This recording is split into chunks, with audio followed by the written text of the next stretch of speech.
Goedendag iedereen, bonjour à toutes, bonjour à tous. Alors les chiffres des 7 derniers jours nous montrent qu'en moyenne, il y avait 1476 nouveaux cas diagnostiqués chaque jour en Belgique, ce qui correspond plus ou moins à 50% d'augmentation par rapport aux chiffres obtenus par rapport à la semaine qui a précédé. Ces chiffres continuent donc à augmenter, mais il faut remarquer que ceci se fait plus lentement et qu'entre autres, pour donner un exemple, le doublement est actuellement de l'ordre de 12 jours, alors qu'il était encore de 8 à 10 jours il y a quelque temps. Donc il y a une certaine amélioration de ce point de vue. Malgré tout, il faut souligner qu'on diagnostique encore beaucoup de gens certains jours. Pour vous donner deux exemples, le mercredi 16 septembre ou le lundi 21 septembre, près de 2000 nouveaux cas ont été identifiés en une seule journée. Cette augmentation est présente dans tous les groupes d'âge, mais principalement, on l'a déjà dit, dans les groupes des jeunes. Au cours de la dernière semaine, la moitié des infections ont été diagnostiquées chez des gens de moins de 33 ans.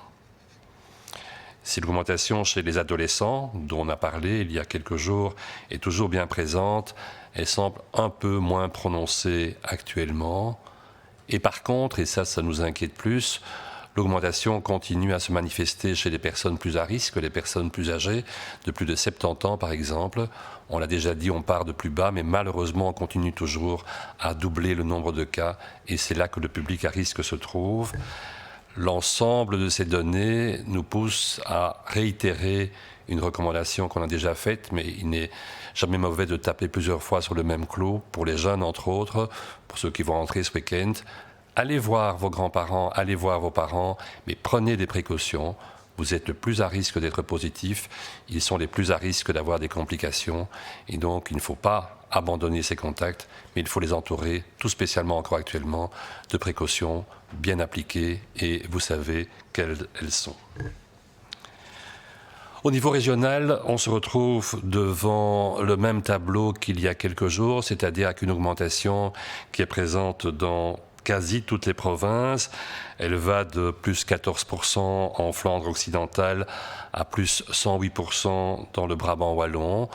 Il faut noter qu'il y a une exception, on l'avait déjà dit il y a 2-3 jours, c'est le Limbourg. Le Limbourg qui actuellement voit une baisse de la moyenne hebdomadaire de l'ordre de 5%. Les cas sont, comme récemment, ça ne change pas, essentiellement diagnostiqués à Bruxelles avec 316 nouveaux cas, à Anvers avec 267 nouveaux cas, à Liège avec 208 nouveaux cas.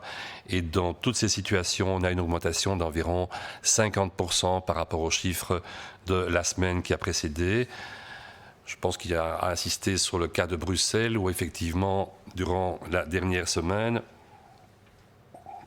on a obtenu un taux de positivité dans les tests pratiqués qui est entre 9 et 10%, ce qui est le double de la moyenne nationale. Et donc très clairement, tout spécifiquement dans Bruxelles, la circulation du virus est encore extrêmement présente. Au niveau des admissions à l'hôpital, nous avons une augmentation de 60%, donc un peu plus que celle des nouveaux cas. Nous atteignons actuellement 62 nouvelles admissions par jour. Si on se compare, si on se base sur la moyenne des 7 derniers jours, avec un pic hier de 84 nouvelles admissions. C'est le taux le plus élevé que nous ayons rencontré dans notre pays depuis le début du mois de mai. Et je pense qu'il faut le signaler, entre autres à ceux qui pensent qu'il n'y a pas d'impact de l'infection sur les gens à risque. Un tiers des nouveaux cas sont enregistrés dans la région de Bruxelles-Capitale, suivi de la Flandre orientale, de Liège et d'Anvers. Au niveau des décès, nous avons toujours à déplorer quelques décès par jour. Il y a une légère augmentation du nombre de décès. Celle-ci est plus prononcée actuellement en Flandre que dans la partie wallonne du pays.